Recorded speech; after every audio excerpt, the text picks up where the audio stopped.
Bonjour. Bon, vous êtes là, oui, juste à l'heure. Bon. Nous allons évoquer ensemble une époque pas si lointaine où les téléphones n'étaient pas portables.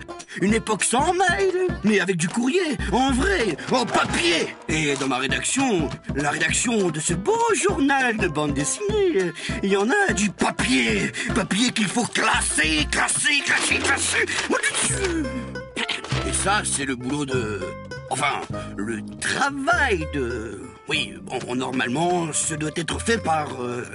Mais bien sûr, vous le connaissez. Vous l'aimez bien. Oui, celui qui répond au délicat prénom de Gaston. Gaston? Enfin, qui répond... Gaston! Ah, bonjour. J'ai dû m'endormir. Sur ça. Vous voyez ce courrier? J'ai besoin de ce courrier. Tapez-moi ce courrier. En vitesse, illico, ou... On tape, on y croit, on tape. On tape.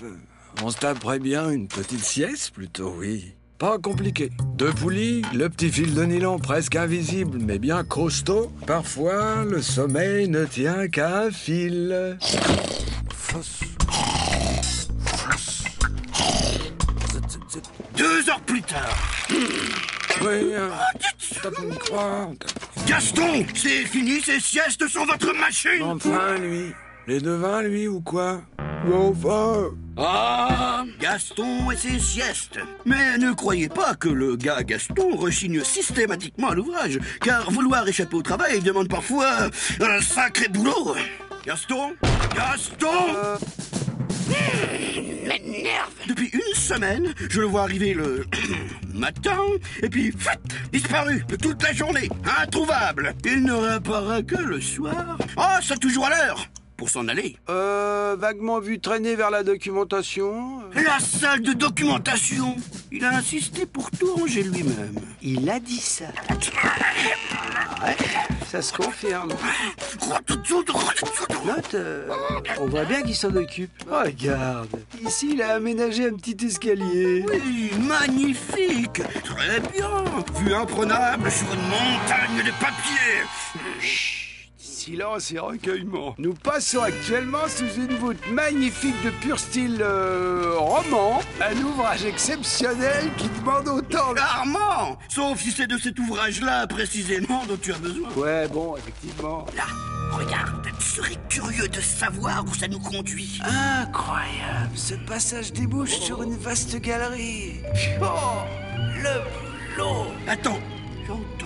J'entends... Une musique, une petite musique douce. Éteins, ça semble habité. Ouais, je perçois plusieurs ronflements. Et il flotte comme un parfum de hot dog et de poisson frit. Mon Dieu, quel calme ici. Ah oui, c'est vrai. Mais vous connaissez tous le nom de Gaston, car le Gaston a un nom parfait. Gaston Lagaffe. Des gaffes, et encore des gaffes. Vous avez fait ça très bien, moi, Zedja.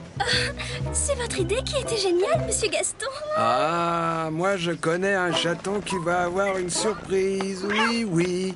De belles petites bottes en cuir souple, offertes par papa et cousues sur mesure. Maman? Personne n'accusera plus le pauvre chaton d'abîmer les fauteuils et les murs des bureaux avec ses petites griffes. Regardez-le, monsieur Gaston. Il saute de joie. C'est-il pas le gros gâté, ça? L'homme de Chine. Gaston, c'est encore votre fichu chat. Non, mon chat, il ne peut plus faire le moindre dégât, Gaston de Franquin. Enfin... Une vraie symphonie de gaffes. Tout en fausse note. Alors, ne ratez pas les gaffes de Gaston au dessin animé. Le plus fainéant des héros va enfin se bouger. Et c'est normal qu'il s'y colle. Faire bouger le Gaston. Ah bah moi je voudrais bien voir ça. Normal. C'est moi qui me tue à être différent. Enfin... Oui, là on est différent là.